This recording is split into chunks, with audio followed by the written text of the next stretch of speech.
ఈరోజే గురువారం.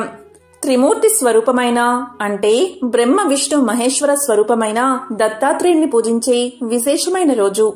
గురు అనుగ్రహం పొందాలి అంటే దత్తాత్రేయుణ్ణి గురువారం తప్పనిసరిగా పూజించాలి. మరి ఎంతో విశేషమైన ఈ రోజు ఈ కథను విన్నా, చదివినా, చెప్పినా, వినిపించినా సకల శుభాలు కలుగుతాయి. జన్మల దోషాలు తొలగి కోటి జన్మల పుణ్యం వస్తుంది. మరి ఆ కథ ఏంటో ఇప్పుడు ఈ వీడియోలో తెలుసుకుందాం. పూర్వకాలంలో రావణాసురుడు స్వర్గాన్ని, భూమిని పరిపాలించే కాలమిది. ఆ కాలంలో కృతవీర్యుడు అనే రాజు ఉండేవాడు. అతను మాహిష్మతి రాజ్యాన్ని పరిపాలించేవాడు. అతనికి ఎంతో మంది భార్యలు ఉన్నప్పటికీ ఒకే ఒక లోటు ఉంది. అదే సంతానం లేకపోవడం. అతని భార్యల్లో ఒకరైన పద్మిని కృతవీర్యుని మనోవేదనను చూసి భరించలేక కర్దమ ఋషి దేవహూతి యొక్క కుమార్తె అయిన అనసూయను సంప్రదించింది. అనసూయాదేవి అత్రి మహర్షి యొక్క భార్య. అప్పుడు అనసూయాదేవి వారిద్దరిని తపస్సు చెయ్యమని సలహా ఇచ్చింది. అనసూయాదేవి సూచన మేరకు కార్తవీర్యుడు అలాగే పద్మినులు అరణ్యానికి వెళ్లి అనసూయ చెప్పిన విధంగా ఎన్నో రోజులు కఠినంగా తపస్సు ఆచరించారు. ఈ విధంగా వారిద్దరూ ధ్యానంలో మునిగిపోగా కళ్ళు తెరవండి అనే స్వరం వచ్చింది. రాజు మరియు రాణి కళ్ళు తెరచి తమ ముందు నిలబడి ఉన్న దత్తాత్రేయుణ్ణి చూసి ఆశ్చర్యపోయారు. రాజు రాణి స్వామివారి పాదాలపై పడ్డారు.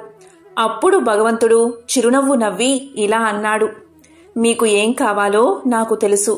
మీ మనసులోని కోరికను అడగండి, నేను మీకు ప్రసాదిస్తాను అన్నాడు. అప్పుడు రాజు కన్నీళ్లతో ఇలా పలికాడు, ప్రభూ, సంతానం లేని వ్యక్తికి స్వర్గ తలుపులు మూసుకుపోతాయని పెద్దలు అంటారు కదా. నాకు కావాల్సింది ఒక్కటే, కొడుకు. ఏ దేవత, మానవులు, పాములు, రాక్షసులు ఎవరి చేత ఓడిపోని కొడుకు, శక్తివంతమైన కొడుకు కావాలి అని తన బాధను చెప్పుకున్నాడు. అప్పుడు దత్తాత్రేయుడు తల ఊపి అక్కడ్నుంచి అదృశ్యమయ్యాడు. వెంటనే కార్తవీర్యుడు అలాగే పద్మిని దంపతులకు ఒక కుమారుడు జన్మించాడు. అతనికి కార్తవీర్యార్జునుడు అనే పేరు పెట్టారు. కార్తవీర్యార్జునుడు 1000 చేతులతో జన్మించాడు. కాబట్టి అతన్ని కొన్నిసార్లు సహస్రార్జునుడు అని కూడా పిలిచేవారు. సహస్రార్జునుడు దయగల గొప్ప రాజు. కార్తవీర్యార్జునుడు తన ప్రజలను కన్న బిడ్డల వలె చూసుకునేవాడు. తన తండ్రి తపస్సు కారణంగా అతను ఒక బంగారు రథాన్ని పొందాడు. అది అతని ఇష్టానుసారం న్యాయాన్ని అమలు చేసే, చెడును నిర్మూలించే శక్తి కలిగి ఉంటుంది. కార్తవీర్యార్జునుడు ఒకసారి తన భార్యలతో కలిసి నర్మదా నదిలో స్నానానికి వెళ్లాడు. అదే సమయంలో లంకాధిపతి అయిన రావణుడు తన మంత్రులతో కలిసి పుష్పక విమానంలో నర్మదా నది సన్నిధికి వచ్చాడు. ఆ సమయంలో రావణుడు నదిలో స్నానం చేసి శివుణ్ణి ప్రార్థించడానికి నది ఒడ్డున నిలబడి ఉన్నాడు. ఇదిలా ఉండగా కార్తవీర్యార్జునుడి భార్య కార్తవీర్యార్జునితో సరదాగా ఇలా పలికింది, ఓ స్వామి, మీరు శక్తివంతులని నాకు బాగా తెలుసు. కానీ నేను మీ బలాన్ని పరీక్షించాలి అనుకుంటున్నాను అని ఆట పట్టించింది. దానికి కార్తవీర్యార్జునుడు నవ్వుతూ, నా రాణి, నీకు నా బలాన్ని ఎలా చూపించాలి అని అడిగాడు. దానికి భార్య నవ్వుతూ, ఓ స్వామి, నదిని ఆపగలరా అని అడిగింది. దానికి కార్తవీర్యార్జునుడు నదివైపు చూసి భార్యవైపు చూశాడు. అతను నవ్వాడు, ఒప్పందమని. వెంటనే కార్తవీర్యార్జునుడు నది మధ్యలో కూర్చుని చేతులు పైకెత్తాడు.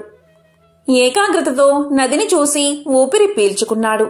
నర్మదా నది నీరు ప్రవహిస్తుంది. వెంటనే తన చేతులతో నదీ ప్రవాహాన్ని ఆపేశాడు. రాణి రాజువైపు చూసి నవ్వుతూ చప్పట్లు కొట్టింది. చాలా బాగుంది, నువ్వు నిజంగానే అత్యంత శక్తివంతుడివి, నేను ఇంతవరకు చూడలేదు అని పలికింది. ఈ విధంగా కార్తవీర్యార్జునుడు నర్మదా ప్రవాహాన్ని ఆపడంతో రాజు ముందు భాగంలో నీరు ఉప్పొంగింది. తన పక్కనే ఉన్న చిన్న చిన్న దీవులను ముంచెత్తడం ప్రారంభించింది. ఒడ్డున నీరు పెరగడం ప్రారంభించింది. ఈ సమయంలో రావణుడు శివలింగాన్ని ప్రార్థిస్తున్నాడు. రావణుడు కళ్ళు తెరిచి చూడగానే ఆశ్చర్యంగా తన చుట్టూ నీరు ఉప్పొంగుతున్నట్లు గమనించాడు. నీళ్లను భయపడుతున్న మంత్రులను చూస్తుంటే ఇది సహజంగా జరిగిన పరిణామం కాదని రావణుడికి అర్థమయ్యింది. దీనికి కారణం ఏమిటి అని మంత్రులపై విరుచుకుపడ్డాడు. అప్పుడు మంత్రులు ఇలా పలికారు, మహారాజా, ఒక మనిషి 1000 చేతులున్న రాజు నదిని ఆపాడు అని సమాధానం చెప్పారు.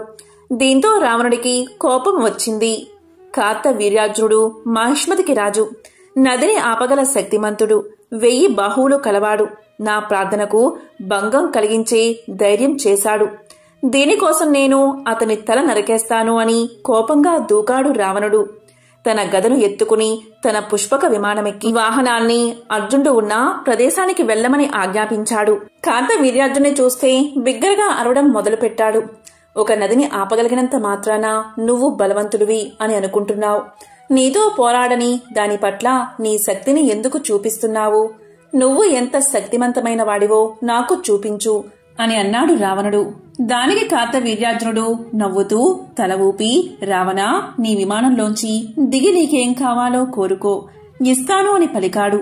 కార్తవీర్యార్జునుడు భయపడకుండా సమాధానం చెప్పడం చూసి రావణుడు తన విమానంలోంచి కిందకు దూకి మరో గర్జన చేసి చేతిలో గదతో ముందుకు వచ్చాడు. కార్తవీర్యార్జునుడు తన మెరుపు వేగంతో ప్రతిచర్యలతో తన గదను తానే తీసుకున్నాడు. గాలిలో గదలు కలిశాయి. రావణుడు, అర్జునుడు ఇద్దరూ ఒకరినొకరు చూసుకున్నారు. అర్జునుడు రావణుణ్ణి తన్నాడు. రావణుడు కిందపడి వెంటనే దూకాడు. రావణుడి మంత్రులు, అర్జునుడి రాణులు చూస్తూ ఉండగానే ఇద్దరు రాజుల మధ్య యుద్ధం చాలా కాలం కొనసాగింది. చివరగా తన 1000 బాహువుల మహామానవ బలంతో కార్తవీర్యుడు గదతో రావణుణ్ణి కొట్టాడు. ఒక్క సెకను రావణుడికి తల తిరుగుతున్నట్లు అనిపించి నల్లగా అయిపోయింది.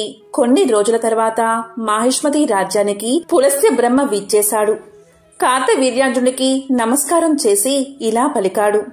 కార్తవీర్యార్జున, నువ్వు నా మనవడిని యుద్ధంలో ఓడించి చెరసాల్లో ఉంచావని విన్నాను అని అనగానే కార్తవీర్యార్జునుడు, అవును ప్రభు, అతను యుద్ధానికి వచ్చాడు, అందుకే అతన్ని బంధించాను అన్నాడు. దానికి పులస్త్య బ్రహ్మ ఇలా పలికాడు. కార్తవీర్యార్జున, నా మనవుణ్ణి విడిచిపెట్టు. ఇక నీతో ఎప్పటికీ యుద్ధానికి రాడు, మీ స్నేహాన్ని గౌరవిస్తాడు అని నేను చెబుతున్నాను అని పలకగానే అతని మీద నమ్మకంతో కార్తవీర్యార్జునుడు రావణుణ్ణి విడిచిపెట్టాడు.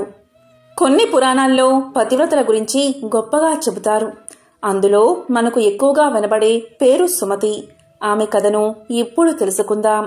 పూర్వం ప్రతిష్టానపురంలో కౌశికుడు అనే బ్రాహ్మణుడు ఉండేవాడు.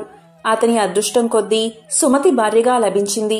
కౌశికుడు ఎంత కోపిష్టివాడో అతని భార్య అయిన సుమతి అంత శాంత స్వభావం కలది. కౌశికుడు నిత్యం బయట తిరుగుతూ ఇతర స్త్రీల పట్ల అధికంగా వ్యామోహాన్ని కలిగి ఉండేవాడు. దానికి విరుద్ధంగా సుమతి మహాపతివ్రత. కౌశికుడు ఎక్కువగా చెడు తిరుగులు తిరగడంతో కుష్ఠరోగం తెచ్చుకున్నాడు. అయినప్పటికీ సుమతి మాత్రం అతన్ని వదలకుండా దైవంలాగే సేవ చేసుకుంటూ తన జీవితాన్ని గడుపుతూ ఉంటుంది. ఇలా ఉండగా కౌశికుడు ఒకనాడు వేశ్యకాంతను చూస్తాడు. తనను ఆమె దగ్గరకు తీసుకువెళ్లాల్సిందిగా నిత్యం తన భార్యను వేధిస్తూ ఉండేవాడు. దాంతో సుమతి ఒకరోజు వేశ్య దగ్గరకు వెళ్లి వేశ్యను ఒప్పిస్తుంది. అప్పుడు సుమతి తన భర్తను భుజాలపై ఎక్కించుకుని వేశ్య ఇంటికి తీసుకుపోతూ ఉండగా దారిలో ఒకచోట కౌశికుని కాలు చీకటిలో ఒకరికి తగులుతుంది. అయితే కాలు తగిలిన వ్యక్తి మాండవ్యముని. మాండవ్యమునికి కౌశికుడి కాలు తగలడంతో మాండవ్యముని కోపంతో ఇలా శపిస్తాడు. నన్ను బాధించిన నీ శరీరం సూర్యోదయం అయ్యేలోపు 1000 ముక్కలు కావాలి అని శపిస్తాడు. అక్కడే ఉన్న సుమతి మాండవ్యముని శాపం విని ఇలా అంటుంది. నా భర్త చనిపోకుండా ఉండాలి అంటే అసలు సూర్యోదయమే కాకుండా ఆగిపోవాలి అని కోరుకుంటుంది. ఆమె కోరిక నెరవేరి సూర్యోదయం కాకుండా అలాగే ఉండిపోతుంది. లోకమంతటా ఒక్కసారిగా తలకిందులు అయిపోతుంది. అప్పుడు బ్రహ్మాది దేవతలు, తల్లి, సూర్యోదయం కాకపోవడం వల్ల లోకాలన్నీ తల్లడిల్లిపోతున్నాయి. నీ భర్త చనిపోకుండా మేము అతన్ని రక్షించి ఆరోగ్యవంతుణ్ణి సుగుణవంతుణ్ణి చేస్తామని చెబుతారు. దాంతో సుమతి తన శాపాన్ని ఉపసంహరించుకుని సూర్యోదయం కావాల్సిందిగా అనుమతించింది. అలా సూర్యోదయం కాగానే కౌశికుడు మరణిస్తాడు. వెంటనే అనసూయ అక్కడికి చేరుకుని అతన్ని పునర్జీవితుణ్ణి చేస్తుంది. దాంతో అతడు నవ మన్మధుడిగా మారి భార్యతో కలిసి బ్రహ్మాది దేవతలను స్తుతించడం మొదలు పెడతాడు. పాతివ్రత్యం అంతటి శక్తివంతమైనది. మనం గోత్రాలలో ఆత్రేయస గోత్రమని వింటూ ఉంటాం కదా, అది అత్రి మహర్షి నుంచి ఉద్భవించినది. అత్రి మహర్షి బ్రహ్మ మానసపుత్రుల్లో మొదటివాడు. బ్రహ్మదేవుడు ఈయన్ని సృష్టి కార్యంలో సహాయం చేయడానికి పుట్టించాడు. అత్రి మహర్షి ఒక అనుకూలమైన స్థానాన్ని చూసి తపస్సు చేయడం ప్రారంభించాడు. ఆయన చేసిన ఘోరమైన తపస్సు వల్ల అతని కళ్ళలోంచి ఒక తేజస్సు బయటకు వచ్చి అది భూమి ఆకాశాలు మొత్తం వ్యాపించిపోయింది. అలా వచ్చిన తేజస్సుని భూమి ఆకాశాలు తట్టుకోలేకపోవడం వల్ల అది సముద్రంలో కలిసిపోతుంది. ఇది తెలుసుకున్న బ్రహ్మదేవుడు అత్రి మహర్షికి పెళ్ళయ్యాక ఆ తేజస్సులో కొంత భాగంతో చంద్రుడు తనకు కుమారుడై పుడతాడని, మిగిలిన తేజస్సు సముద్ర మదన సమయంలో వచ్చి చంద్రుణ్ణి చేరుతుందని వరాన్ని ప్రసాదిస్తాడు. కొంతకాలానికి అత్రి మహర్షికి కర్దమ ప్రజాపతి కూతురు అనసూయతో వివాహం జరుగుతుంది. ఆమె అత్రి మహర్షికి నిత్యం సేవలు చేస్తూ ఎంతో గొప్ప పతివ్రతగా పేరు తెచ్చుకుంటుంది. ఒకరోజు త్రిమూర్తులు ముగ్గురు కూడా ఆమె పాతివ్రత్యాన్ని పరీక్షించడానికి అత్రి మహర్షి ఆశ్రమానికి వచ్చి ఆతిథ్యం స్వీకరించడానికి వచ్చామని చెప్తారు. అత్రి మహర్షి ఎంతో ఆనందంతో వారికి అన్ని మర్యాదలు చేసి భోజనానికి కూర్చోమని ప్రార్థిస్తాడు. అప్పుడు త్రిమూర్తులు వారు అన్నం తినాలంటే వడ్డించే స్త్రీ వివస్థ అయ్యి ఉండాలని పలుకుతారు.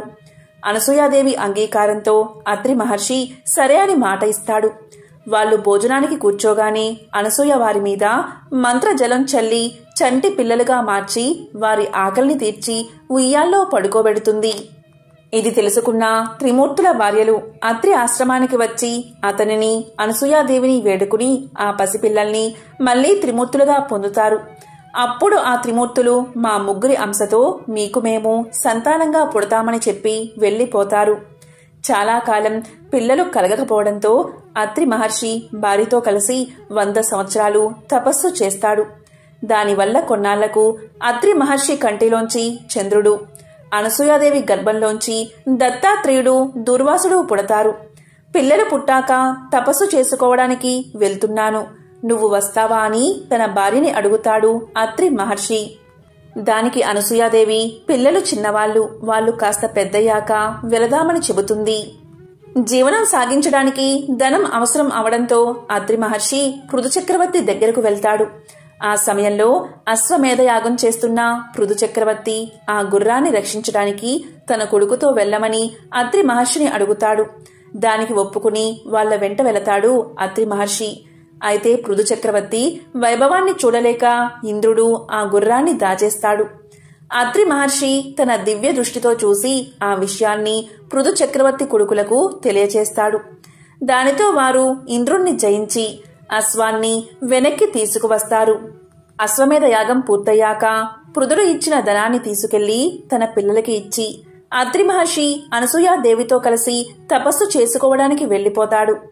అలాగే ఒకసారి దేవతలకి రాక్షసులకి యుద్ధం జరిగి అందులో రాహు వేసిన అస్త్రాలకి సూర్య చంద్రుల వెలుగు తగ్గి లోకమంతా చీకటిమయం అయిపోవడంతో అత్రి మహర్షి తన చూపులతోనే రాక్షసులందరినీ చంపేస్తాడు. అత్రి మహర్షి అనసూయ దంపతులు సాక్షాత్తు దత్తాత్రేయుడి తల్లిదండ్రులు. సర్వరోగ నివారణ దత్తమంత్రం. నమస్తే భగవన్ దేవ దత్తాత్రేయ జగత్ప్రభో సర్వరోగ ప్రశమనం కురు శాంతిం ప్రయచ్చమే. సర్వపాప నివారణ దత్త మంత్రం. అత్రిపుత్రో మహాతేజ దత్తాత్రేయో మహాముని తస్య స్మరణ మాత్రేన సర్వపాపై ప్రముచ్యతే. ఈ మంత్రాలను పఠిస్తే చాలు సర్వపాపాలు నివృత్తి అవుతాయి. అలాగే దరిద్రం దూరమవుతుంది, సర్వరోగాలు నివారణ జరుగుతాయి. సర్వ అపరాధ నాశాయ సర్వ పాప హరాయ చ దేవదేవాయ దేవాయ శ్రీ దత్తాత్రేయ నమోస్తుతే. కర్మను తిరస్కరించేవాడికి, సమస్త పాపాలను నశింపచేసేవాడికి నేను నమస్కారం చేస్తున్నాను. నేను దేవతలందరికీ నమస్కారం చేస్తున్నాను. నేను శ్రీ గురు దత్తాత్రేయుడికి నమస్కారం చేస్తున్నాను. దత్తాత్రేయుడు సాక్షాత్తు బ్రహ్మ విష్ణు మహేశ్వరుల స్వరూపం. ప్రహ్లాదుడి గురించి మనందరికీ తెలిసిందే. చిన్నతనంలో విష్ణు భగవానుడి యొక్క నరసింహ అవతారాన్ని దర్శనం చేసుకున్నాడు. కాని అతను పెరిగి రాజు అయ్యాక దత్తాత్రేయుడి దర్శనాన్ని కూడా పొందాడు. ఆ కథ ఇప్పుడు విందాం. ప్రహ్లాదుడు రాజుగా అనేక భోగాలు అనుభవించాడు. ప్రాపంచిక దృక్కోణంలో అతనికి ఏమీ లోటు లేదు. అయినప్పటికీ అతని హృదయంలో తెలియని మూలలో అసంతృప్తి. క్రమంగా ఆ అసంతృప్తి అతనిని ఇబ్బంది పెట్టడం ప్రారంభించింది. ఈ ప్రపంచం యొక్క ముఖ్యమైన స్వభావం ఏమిటి? నా నిజమైన స్వభావం ఏమిటి? ఇలాంటి ప్రశ్నలు, ఇంకా ఇతర వేదాంతిక ప్రశ్నలు ప్రహ్లాదుణ్ణి కలవరపెట్టసాగాయి. పండితుల లోతైన చర్చలు మరియు సలహాల తర్వాత ప్రహ్లాదుడు తన ప్రశ్నలకు సమాధానాలు కనుక్కోవడానికి ప్రపంచాన్ని చుట్టుముట్టాడు. కాలక్రమేణా ప్రహ్లాదుడు దక్షిణ భారతదేశంలోని కావేరీ నది ఒడ్డున ఉన్న సహ్యాది ప్రాంతాలకు చేరుకున్నాడు. కావేరీ నది ఒడ్డున ప్రహ్లాదుడు ఇసుక మరియు బురదలో తిరుగుతున్న ఒక మునిని చూశాడు. అతను మామూలు మనిషి కాదని ప్రహ్లాదుడు భావించాడు. వెంటనే ఆ మహర్షి దగ్గరకు వెళ్లి వినయంతో ఆయనకు సాష్టాంగ నమస్కారం చేశాడు. మర్యాదగా ఇలా పలికాడు ప్రహ్లాదుడు, మునీంద్ర, నాకు ఒక సందేహం ఉంది. దయచేసి వినండి, అలాగే నాకు నిజం చెప్పండి. మహాత్మా, మీరు చాలా వింతగా చూస్తున్నారు. బురదలో ఉన్న మీ శరీరం బంగారంలా మెరిసిపోతుంది. మీ శరీరం చాలా మృదువుగా, అలాగే హృదయపూర్వకంగా ఉంది. దీనికి కారణం ఏమిటి? మీలో కొన్ని ప్రత్యేక లక్షణాలు కూడా ఉన్నాయి. మీరు చాలా తక్కువ మాట్లాడతారు. కొందరు మీ రూపాన్ని చూసి తిడతారు. మరికొందరు మిమ్మల్ని ప్రశంసిస్తూ మీ ముందు సాష్టాంగ పడతారు. కానీ మీరు రెండిటి పట్ల చాలా ఉదాసీనంగా కనిపిస్తారు. మీరు మొదటి వారిని తిట్టరు లేదా రెండో వారిని ప్రశంసించరు. మీ ప్రవర్తన లోక విధానానికి విరుద్ధం. మీరు ధర్మ నియమాలకు కూడా కట్టుబడి ఉన్నట్లు కనిపించడం లేదు. దయచేసి నాకు నిజాన్ని బోధించండి అని అడిగాడు ప్రహ్లాదుడు. అప్పుడు ఆ ఋషి ఇలా పలికాడు, ప్రహ్లాద, ధర్మం అధర్మం అనే ఆలోచన లేకుండా జంతువులు, పక్షులు, క్రిమి కీటకాలు ఇలాంటివి పూర్వం అసంఖ్యాక జన్మలు తీసుకున్నాను. అటువంటి జన్మలన్నిటినీ నేను వర్ణించను. అయితే ఇలాంటి జన్మలన్నిటిలో మానవ జన్మ గొప్పదని నేను ఒక్కటి చెప్పగలను. మానవ జన్మ శాశ్వతమైన ఆనందానికి మరియు శాశ్వతమైన బాధలకు కూడా ద్వారం. ఎంపిక మనదే. ఈ లోకంలో పాపాలు చేయడం వల్ల తక్కువ జన్మలు వస్తాయి మరియు పుణ్యకర్మలు చేయడం వల్ల ఆత్మ సాక్షాత్కారం కలుగుతుంది.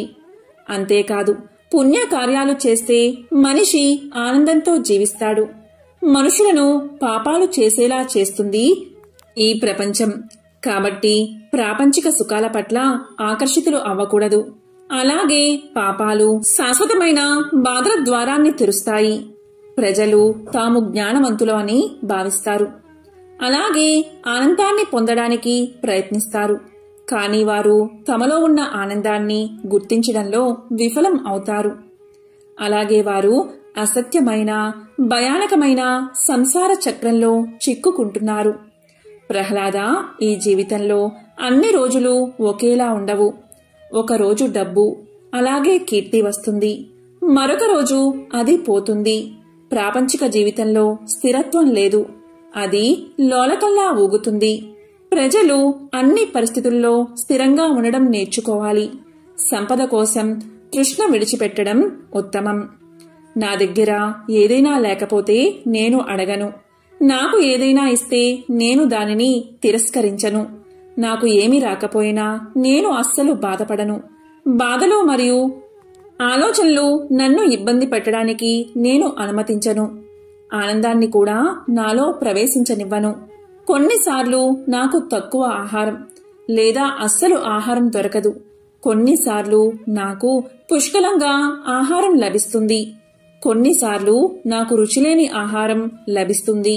మరికొన్ని సమయాల్లో నాకు ఆహారంతో పాటు 5 రకాల తీపి పదార్థాలు లభిస్తాయి.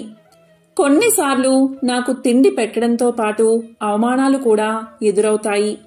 కొన్నిసార్లు నాకు దయతో, అలాగే గౌరవంతో ఆహారం అందించబడుతుంది. మీరు చూసినట్లు నేనిప్పుడు బురదలో పడి ఉన్నాను. కాని ఒకరోజు నేను రాజులా సింహాసనంపై కూర్చుంటాను. కాని 2 పరిస్థితులు నన్ను బాధించవు. నేను ఎప్పుడూ కూడా ఏకత్వ స్థితిలోనే జీవిస్తాను అని ఆ ఋషి చెప్పగా ప్రహ్లాదుడు ఇప్పుడు ప్రపంచాన్ని స్పష్టంగా చూడగలిగాడు. తన సందేహాలు తీరడంతో అతను తేలికగా భావించాడు. కళ్ళు మూసుకుని మహర్షికి నమస్కరించాడు. అతను నెమ్మదిగా కళ్ళు తెరిచినప్పుడు అతని ముఖంలో మధురమైన చిరునవ్వుతో భగవాన్ దత్తాత్రేయుడు సాక్షాత్కరించాడు. ఒకసారి యాదవ వంశానికి మూలపురుషుడైన యదువు అనే రాజు దత్తాత్రేయుణ్ణి చూసి ఇలా అన్నాడు, స్వామి, మీరు ఎలా సదానంద చిదానంద స్వరూపులై ఉండగలుగుతున్నారు అని అడిగాడు. అప్పుడు దత్తాత్రేయుల వారు ఇలా సమాధానం చెప్పారు, యదురాజా, నేను సమస్త ప్రకృతిని పరిశీలించి అన్నిటి నుండి జ్ఞానం సంపాదించాను. వాటి గురించి చెప్తాను, శ్రద్ధగా విను. ప్రకృతిలో నాకు 24 మంది గురువులున్నారు. కొన్నిటి నుండి ఎలా ఉండాలో తెలుసుకున్నాను, కొన్నిటి నుండి ఎలా ఉండకూడదో తెలుసుకున్నాను. ఆ విధంగా తానే స్వయంగా దేవతలు, రాజులు, మహర్షులకి ఎందరికో గురువైనప్పటికీ అహంకారం లేకుండా సృష్టిలోని ప్రతి అణువు నుండి నేర్చుకుంటూ శిష్యుడు కూడా అయ్యాడు దత్తాత్రేయుడు. ఈ జగత్తుకి, ప్రకృతికి తానే గురువైనా కూడా మనందరిలో జ్ఞానమనే జ్యోతిని వెలిగించడానికి జగద్గురువైన దత్తాత్రేయ స్వామి ప్రకృతిలోని 24 తత్వాలను తన గురువులుగా ప్రకటించుకున్నాడు. అవి ఏంటి అంటే, మొదటిది గురువు. దత్తాత్రేయుడు తాను భూదేవి నుంచి ఓర్పు వహించడం కర్తవ్య నిర్వహణా ధర్మం, కార్యనిర్వహణలో ఎన్ని కష్టనష్టాలు వచ్చినా ఓర్చుకుని నిలబడ్డం, తన ధర్మం తాను తప్పకపోవడం, ఇలాంటి ఎన్నో విషయాలను తాను గ్రహించాను అన్నాడు. భూదేవి కన్నా ఓర్పు ఈ విశ్వంలో ఎవరికి ఉంటుంది? మానవుడు దుర్మార్గుడు. ఎన్ని అకృత్యాలకు పాల్పడినా ఓర్పు వహించి భరించేదే భూమాత. భూమిపై ఉండే వృక్షాలులాగా ఇతరులకు ఎలా ఉపయోగపడాలో నేర్చుకోవాలి అన్నాడు దత్తాత్రేయుడు. రెండవది వాయువు. గాలి మనకు పవిత్రత, వాసన లేని గుణం, అంటే ఎలాంటి విపరీత భావాలు లేకపోవడం, అందరితో తొందరగా కలిసిపోవడం లాంటి ఎన్నో గుణాలు నేర్పుతుంది.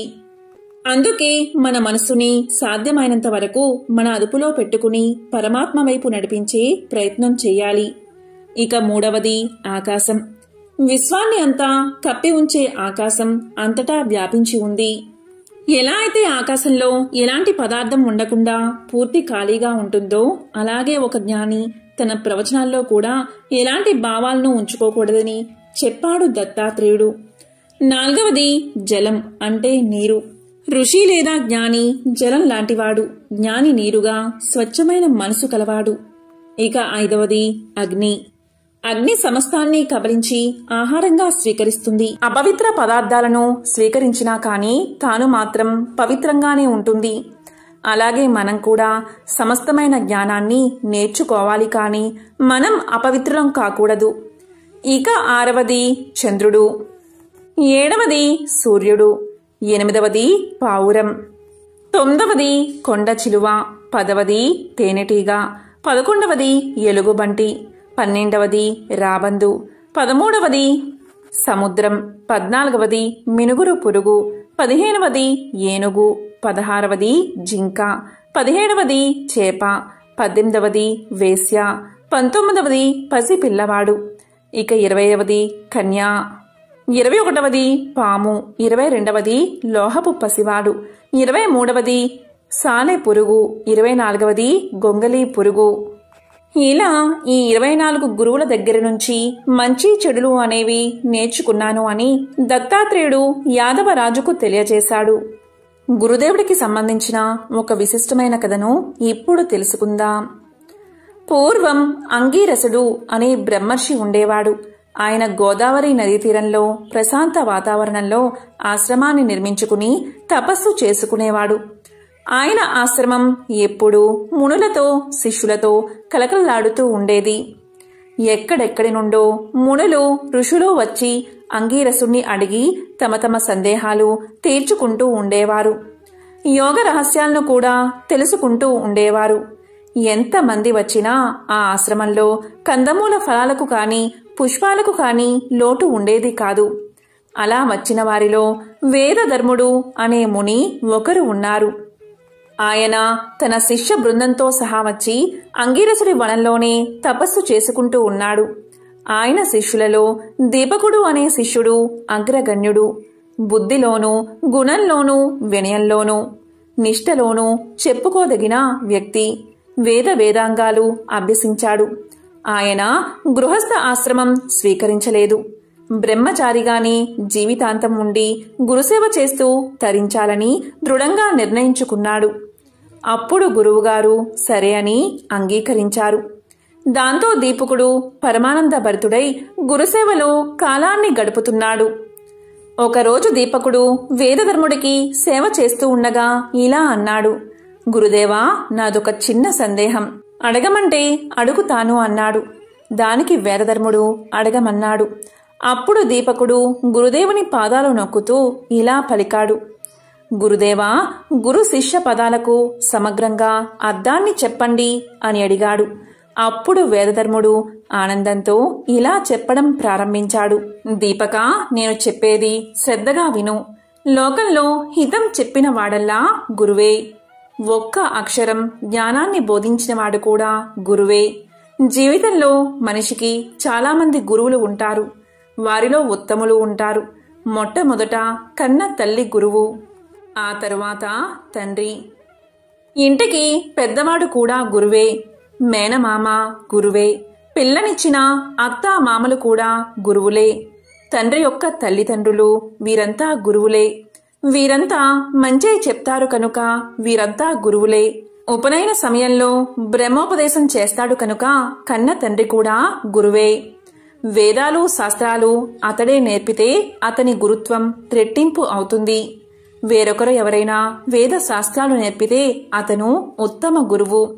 సంగీతం, శిల్ప, లౌకిక విద్యను నేర్పినవారు ఎవరైనా గురువులే. సంసార సాగరాన్ని తరించడానికి, జనన మరణాల చక్రం నుండి బయటపడ్డానికి ఏకైక మార్గమైన బ్రహ్మ జ్ఞానాన్ని ఉపదేశించేవాడే పరమ గురువు. అతని త్రిమూర్తి స్వరూపం. ఈ దేహం ఒక నౌకతో సమానం. సంసార సముద్రంలో నౌక పయనిస్తుంది. దీన్ని సరైన దారిలో పెట్టి గట్టు చేర్పించేవాడే సద్గురువు. కనుక సద్గురువును ఆశ్రయించడం ప్రథమ కర్తవ్యం. బ్రహ్మజ్ఞానం వాదోపవాదాలతో లభించదు. యోగ సాధన కావాలి, తపోనిష్ట కావాలి, వేదాంగ పరిజ్ఞానం ఉండాలి. వీటన్నిటికీ మార్గదర్శకుడు సద్గురువు మాత్రమే.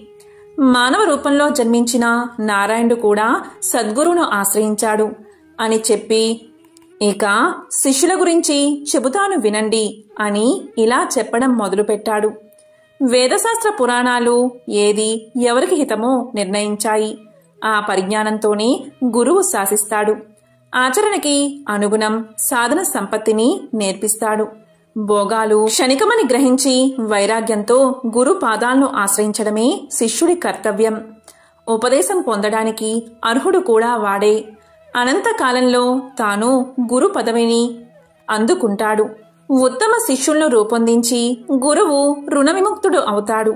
ఇలా గురు శిష్య పరంపర నిరంతరంగా అనంతంగా కొనసాగుతూనే ఉంటుంది అని వేదధర్ముడు ముగించాడు. దీపకుడు తన సందేహాలు తీర్చుకుని ప్రశాంత చిత్తంతో గురువుకు సాష్టాంగ నమస్కారం చేశాడు. గురు శుశ్రూష తప్ప వేరొక ధ్యాసలేని దీపకుణ్ణి ఒకరోజు వేదధర్ముడు దగ్గరికి పిలిచి ఇలా అన్నాడు. నాయనా దీపక, నీ సేవలకు నేను ఎంతగానో మెచ్చాను. నాకున్న శిష్యులందరిలో అగ్రగణ్యుడివి నీవే. నాకొక అవసరం ఉంది. ముందు విను, తరువాత సమాధానం చెబుదువు కాని తొందర లేదు అని ఇలా పలికాడు. నాయనా దీపక, నేను అనుభవించవలసిన కొన్ని కర్మలు ఇంకా మిగిలే ఉన్నాయి. అవి పూర్వజన్మ సంచితాలు. తపస్సుతో కొంతవరకు నశింప చేసుకున్నాను. ఇంకా కొన్ని మిగిలే ఉన్నాయి. అవి తప్పనిసరిగా అనుభవించి నశింప చేసుకోవడమే ఉత్తమ మార్గం. అందుకని కాశీకి వెళ్దామని అనుకుంటున్నాను. ఆ పుణ్యక్షేత్రంలో అయితే మహామహా పాతకాలు కూడా స్వల్ప ప్రాయచిత్తాలతో నశింప చేసుకోవచ్చు. పుణ్య ఫలాల మాదిరిగానే పాప ఫలాలు ఎక్కడికి పోవు. కర్త అనుభవించి తీరవలసిందే. దేవతలకైనా ఇది తప్పదు. కనుక నేను ఈ నిర్ణయం తీసుకున్నాను. కాశీలో నేను పాప ఫలాలు అనుభవిస్తున్న వేళ విసుక్కోకుండా కసురుకోకుండా సేవలు చేసే శిష్యుడు నాకు కావాలి. నా మనసుకి నీవు కనిపించావు. నేను నిర్ణయిస్తే నీవు కాదు అని అనమని తెలుసు. కాని ఇది 1-2 రోజులు కాదు. దృఢ దీక్ష ఉండాలి, అంకిత భావం ఉండాలి. అది కాకుండా నీవు ఇప్పుడు గృహస్థ ఆశ్రమానికి యోగ్యమైన వయసులో ఉన్నావు. విద్యలన్నీ పూర్తి చేసుకున్నావు. నీ మనసు ఏమంటుందో తొందర లేదు, ఆలోచించుకుని చెప్పు అన్నాడు.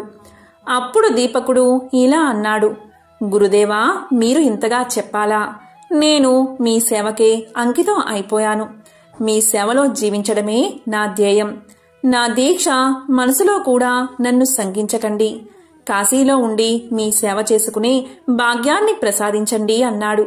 దానికి వేదధర్ముడు ఇలా పలికాడు, నాయనా దీపక, నువ్వు ఇలా అంటావని నాకు తెలుసు. కనుకే నిన్ను అడిగాను. కాని కాశీలో పాప ఫలాన్ని అనుసరించి నేను కుష్ఠరోగ పీడితుణ్ణి కాబోతున్నాను. కుంటితనము, గుడ్డితనము వస్తాయి. ఇవన్నీ 21 సంవత్సరం పాటు అనుభవించవలసినవి. ఇవన్నీ పూర్వజన్మ సంచితాలు. ఇన్ని సంవత్సరాలు సేవ చెయ్యాలి మరి అన్నాడు. అప్పుడు దీపకుడు ఇలా పలికాడు, గురోత్తమా, తప్పకుండా చేస్తాను. కాని నాకు ఒక సందేహం. ఆ పాపాన్ని మీరే అనుభవించాలా? నాకు సంక్రమింప చెయ్యండి, నేను అనుభవిస్తాను. మీరు నిరాటంకంగా తపస్సు చేసుకోండి అన్నాడు. అప్పుడు వేదధర్ముడు ఇలా పలికాడు, నాయనా, ఎవరి పాపాలు వారు అనుభవించవలసిందే. పాప ఫలాలు కర్తలకే చెందుతాయి తప్ప శిష్యుడికో పుత్రుడికో లేదా ఇంకొకరికో పులుముదాము అని అనుకుంటే అంటుకోవు. కనుక నా పాప ఫలాలను నేనే అనుభవిస్తాను. అనుభవిస్తున్న సమయంలో సేవ చేస్తే చాలు. కుష్ఠిరోగికి సేవలు చేయడం అంటే అది అనుభవించడం కన్నా కష్టం. దానికి నువ్వు అంగీకరించావు. పద, వెంటనే కాశీకి చేరుకుందాం అని త్వరగా ఇద్దరూ మనోవేగంతో కాశీకి చేరుకున్నారు. గంగానదిలో మణికర్ణికా ఘట్టంలో స్నానం చేశారు. డుండి గణపతిని, కాలభైరవుణ్ణి, అన్నపూర్ణమ్మను, విశ్వేశ్వరుణ్ణి దర్శించుకున్నారు. అక్కడే ఉత్తర దిక్కుగా ఒక చిన్న కుటీరాన్ని నిర్మించుకుని నివాసాన్ని ఏర్పాటు చేసుకున్నారు. ఒకరోజు తెల్లవారి నిద్రలేచేసరికి వేదధర్ముడి శరీరం నిండా పొక్కులు వచ్చాయి. క్షణంలో కాళ్ళు చేతులు తిమ్మిర్లు ఎక్కాయి. పొక్కులు చితికి చీము, నెత్తురు కారసాగాయి. చూస్తూ ఉండగానే శరీరమంతా ముడలతో నిండిపోయింది. చూపు మందగించింది. కంఠస్వరం మారిపోయింది. వేళ్లు వంకర్లు తిరిగాయి. కుష్ఠితనము, కుంటితనము, గుడ్డితనము ఒక్కసారిగా వేదధర్ముణ్ణి ముంచెత్తాయి. క్రమక్రమంగా రోగం బాగా ముదిరిపోయింది. అస్సలు కదల్లేని పరిస్థితికి వచ్చింది. అన్నీ మంచంలోనే. భరించలేని దుర్వాసన. దేనికి తోడు కాశీలోని ఈగలన్నీ అతన్ని చుట్టుముట్టాయి. రోగబాధతో వికృతంగా మారిపోయాడు. మెడలు వాల్చి ముఖం ఏటవాలుగా తిప్పి కనిపించని కన్నులతో దీపకా అని అరుస్తూనే ఉన్నాడు. దీపకుడు మాత్రం నిమిషం ఏమరకుండా సకల సేవలు చేస్తున్నాడు. పసిబిడ్డను చూసుకుంటున్నట్లుగా చూసుకుంటున్నాడు. ఎంత దుర్గంధమైనా మొహం తిప్పుకోకుండా భరిస్తూ గురువుగారు ఉన్న ప్రదేశాన్ని, ఆయన శరీరాన్ని శుభ్రం చేస్తూ ఈగళ్లు తోలుతూ సేవ చేస్తున్నాడు. గురువుగారికి కొద్దిగా కునుకు పట్టిన సమయంలో గబగబా 4 ఇళ్లు తిరిగి యాచించి ఆహారం తెస్తున్నాడు. గురువుగారి ఆకలి ఎరిగి బతిమాలి తినిపిస్తున్నాడు. కుష్ఠరోగికి కోపం ఎక్కువ అంటారు. వేదధర్ముడు నిష్కారణంగా దీపకుణ్ణి తిట్టి పోస్తున్నాడు. ఈ పనులు కూడా చెయ్యలేని వాడివి ఎందుకు వచ్చావని దీపకుణ్ణి పొడుస్తున్నాడు. ఒక రకంగా కాదు, నానా దుర్భాషలు ఆడుతున్నాడు. మరుక్షణంలోనే మళ్లీ సౌమ్యుడు అవుతున్నాడు. నాయనా దీపకా, తండ్రి దీపకా అని అంటున్నాడు. నిన్ను బాధ పెడుతున్నాను కదా అని విలపిస్తున్నాడు. మళ్లీ అంతలోనే అనరాని మాటలతో తిట్టి పోస్తున్నాడు. దీపకుడు మాత్రం అన్నిటినీ ఓర్చుకుని చెరగని చిరునవ్వుతో నిగ్రహంతో సేవలు చేస్తున్నాడు. ఏ నిమిషాన గురువుగారికి ఏ అవసరం అవుతుందా అని మంచం పక్కనే ఉండి రేయింబవళ్ళు మెలకుగా కూర్చుంటున్నాడు. కాశీకి వచ్చింది మొదలు. కంటి నిండా నిద్రపోయిన రోజు లేదు. కడుపు నిండా తిన్న రోజు కూడా లేదు. ఆయన గురుసేవ చేస్తున్నాను అనే తృప్తి అతన్ని నిలబెడుతుంది. లభించబోయే ముక్తి అతన్ని నడిపిస్తుంది. రోజులు, వారాలు, నెలలు, సంవత్సరాలు గడిసిపోతున్నాయి. ఒకరోజు తెల్లవారుజామున దీపకుడు గంగానదికి వెళ్లి తాను స్నానం చేసి యథావిధిగా గురువుగారి శరీరాన్ని శుభ్రం చేయడానికి అవసరమైన గంగాజలాన్ని కడవన ఎత్తుకుని గురువుగారు లేచారేమో అని అనుకుని వడివడిగా కుటీరంలోకి వస్తున్నాడు. ఇంతలో కుటీరానికి చేరువలో దీపకుడికి ఎదురుగా కాశీ విశ్వేశ్వరుడు దర్శనం ఇచ్చాడు. విశ్వేశ్వరుడు ఇలా పలికాడు, దీపక, నువ్వు చేస్తున్న గురుసేవకు నేను ఎంతో సంతోషించాను. ఏదైనా వరం కోరుకో అన్నాడు.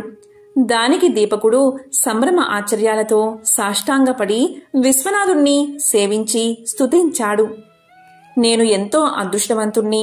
నాకు మీరు వరం కూడా ఇస్తాను అంటున్నారు. నేను ఆనంద పరవశంలో ఉన్నాను. ఏమని అడగాలో కూడా నాకు తెలియడం లేదు. ఒక్క నిమిషం ఆగండి, కుటీరంలోకి వెళ్లి గురువుగారిని అడిగి వస్తాను అంటూ కుటీరంలోకి ప్రవేశించాడు. ప్రవేశించిన వెంటనే గురుదేవా, శివుడు ప్రత్యక్షమయ్యాడు. వరం కూడా ఇస్తాను అంటున్నాడు. నా గురు శుశ్రూషకు సంతోషించాట.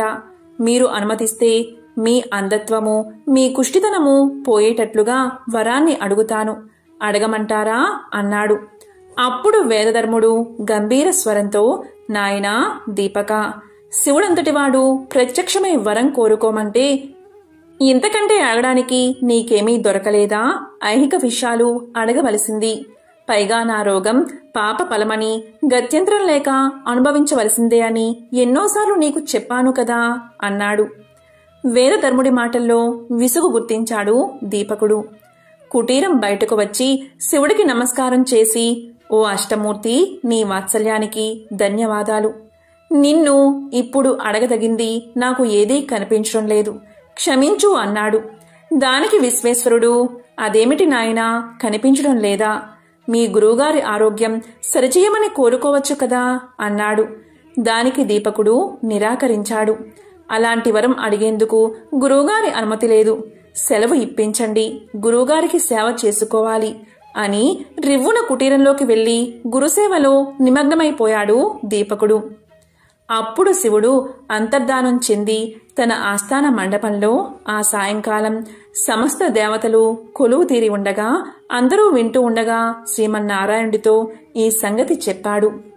దీపకుడు అంటే దీపకుడే, నువ్వు తప్పనిసరిగా వెళ్లి చూడదగిన శిష్యుడు అని ప్రశంసించాడు. దానితో శ్రీమన్నారాయణుడు ఆనందం పట్టలేక మరుసటి రోజు దీపకుని ముందు ప్రత్యక్షమయ్యాడు. నాయనా దీపక, నీ గురుసేవ, పరాయణతత్వం నన్ను ఆనంద పరవశుణ్ణి చేసింది. నీ ఇష్టం వచ్చిన వరం కోరికో అన్నాడు. అప్పుడు దీపకుడు భక్తి ప్రపత్తులతో సాష్టాంగ నమస్కారం చేశాడు. స్తోత్రాలతో స్తుతించాడు. నారాయణ, గురుసేవ అనేది హరిహరులిద్దరినీ ఇంతగా ఆనందపరుస్తుందని నాకు తెలియదు. నా ధర్మంగానే నేను సేవ చేస్తున్నాను. దిక్పాలకులకు కూడా దక్కని దివ్యదర్శనం నాకు కలిగేలా చేశారు. ఇది మీ కరుణకు సంకేతం. నాకు గురువే దైవం. జపం, తపం, తీర్థం, క్షేత్రం సర్వస్వం నాకు గురువే. వేద శాస్త్రాలు బోధించి ఆత్మజ్ఞానాన్ని ప్రసాదించి పరతత్వాన్ని తెలియపరిచిన వేదధర్ముడే నాకు ప్రత్యక్ష దైవం. ఎవరైతే చిత్తంతో గురుసేవ చేస్తున్నారో వారికి ప్రతిఫలం మోక్షమే తప్ప మరేమీ లేదు. అయినా కరుణామూర్తి, నాకు ప్రత్యక్షమై ఏదైనా కోరుకోమంటున్నావు కాబట్టి అడుగుతున్నాను. నాలో గురుభక్తి స్థిరమయ్యేటట్లుగా అనుగ్రహాన్ని ప్రసాదించు. నాకు తెలియని గురుమహిమ ఏదైనా ఉంటే చెప్పు. ఇదే నేను కోరుకునే వరం అన్నాడు. వెంటనే శ్రీమన్నారాయణుడి కళ్ళల్లో ఆనంద బాష్పాలు తిరిగాయి. నాయనా, గురు స్వరూపమే బ్రహ్మ పదాన్ని అందిస్తుంది.